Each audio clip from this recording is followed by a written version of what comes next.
A história do avivamento Azusa. Capítulo 1. O início da Igreja do Novo Testamento. Eu fui à igreja de Smalley uma noite, na ocasião em que ele se demitiu. As reuniões haviam prosseguido diariamente na primeira igreja batista por 15 semanas. Estávamos em setembro. Os oficiais da igreja haviam se cansado das inovações e queriam voltar ao estilo antigo. Disseram-lhe que parasse o avivamento ou saísse. Sabiamente ele escolheu a segunda alternativa. Mas que posição horrível para uma igreja assumir, colocar Deus para fora. Da mesma maneira, também puseram mais tarde o Espírito do Senhor para fora das igrejas do país de Gales. Cansaram-se de sua presença, desejando voltar aos velhos padrões frios e eclesiásticos, como são cegos os homens. É claro que membros mais espirituais seguiram o pastor Smalley e ajuntaram-se ao núcleo de obreiros de outras procedências que haviam se unido a ele durante o avivamento. Imediatamente, esses propuseram a formação de um grupo organizado, a Igreja do Novo Testamento. Eu senti que o Senhor estava liberando o irmão Smalley para levar o fogo a outros lugares. Mas ele não sentia o mesmo. Tive um encontro com ele com esse objetivo em mente e consegui que ele pregasse na igreja metodista de Lake Avenue, Pasadena, para o pastor Brink. Esse era o centro nevrálgico do avivamento naquela cidade. Na noite anterior, à pregação do Smalley na igreja de Lake Avenue, 2 de nós ficamos até meia-noite em oração. O irmão Smalley pregou 2 vezes no domingo. Foi ungido de forma grandiosa pelo Senhor naquela ocasião. Passamos o período entre os 2 cultos em oração. Sua mensagem foi a respeito do avivamento no país de Gales. O povo ficou muito comovido. Logo depois, o irmão Smalley fundou a Igreja do Novo Testamento, da qual me tornei membro porque senti que deveria ficar com ele, apesar de não gostar muito da organização. O irmão Smalley alugou o auditório Burbank para fazer reuniões no local, e eu consegui outro auditório até que o primeiro estivesse concluído. Deus me deu outro folheto intitulado Ore, Ore, Ore. Mandei-o para a gráfica pela fé e o Senhor providenciou o dinheiro a tempo de quitar o pagamento. Era uma forte exortação para que orássemos. Como os profetas de antigamente, precisamos orar por aqueles que não oram por si mesmos. Era necessário confessar os pecados do povo em seu lugar. Mais intercessão. Certa ocasião, enquanto o irmão Boema e eu orávamos, o Espírito foi derramado de forma maravilhosa sobre diversas reuniões pelas quais intercedíamos. Sentimos que havíamos alcançado o favor de Deus para eles. Os acontecimentos que se seguiram provaram nossa convicção. As orações mudam as coisas. Há um grande poder no tipo certo de oração. Veja o exemplo de Elias no Monte Carmelo, um homem sujeito às mesmas paixões que nós. Tiago 5,17.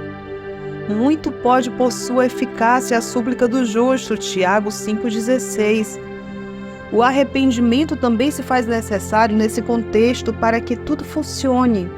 Confessai, pois, os vossos pecados uns aos outros. Tiago 5,16a. Em Los Angeles, quase todos os dias encontrava-me ocupado com evangelismo pessoal, distribuição de folhetos, oração ou pregação em alguma reunião. Estava escrevendo artigos para a imprensa religiosa sem parar. Certa tarde, orei e jejuei antes de ir a uma reunião na lona de circo que utilizávamos como salão em Pasadena.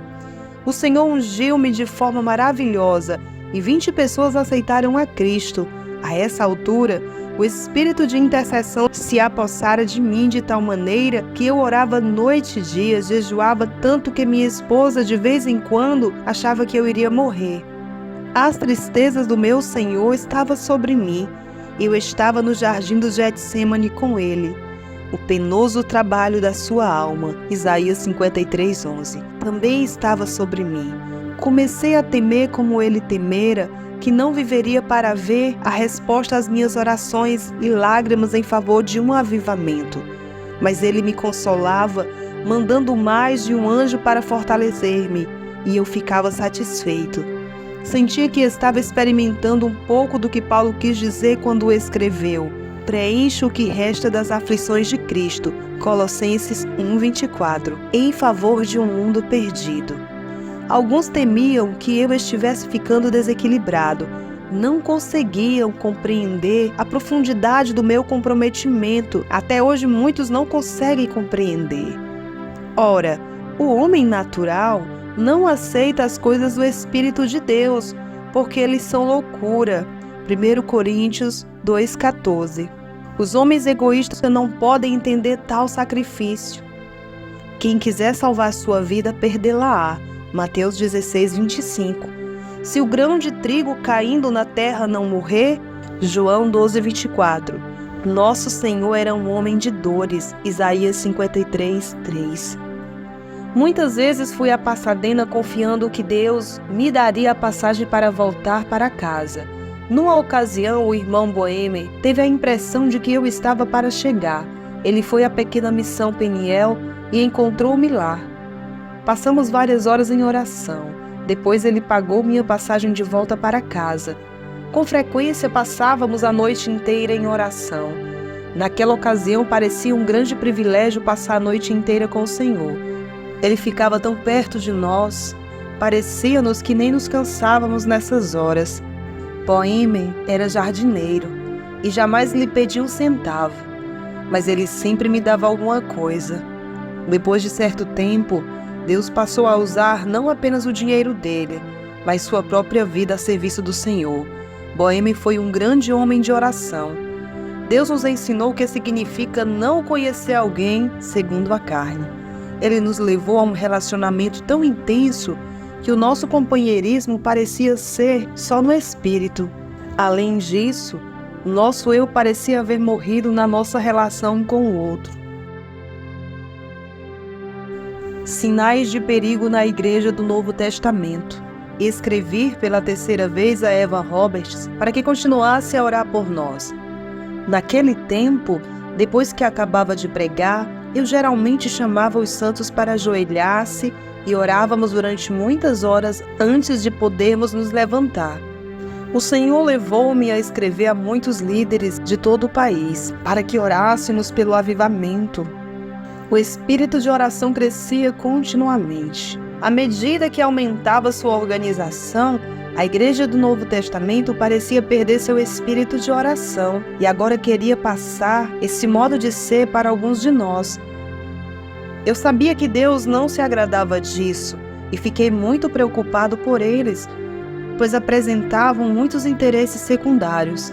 Eu tivera muita esperança com relação a esse grupo de pessoas. O inimigo, porém, parecia estar tirando-os do caminho, desviando-os do que Deus possuía de melhor para eles naquela época.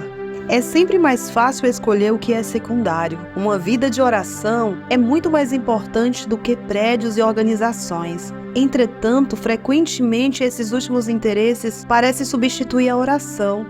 Embora as almas entrem para o reino somente debaixo de intenso trabalho de intercessão. A Igreja do Novo Testamento parecia estar perdendo para o intelectualismo.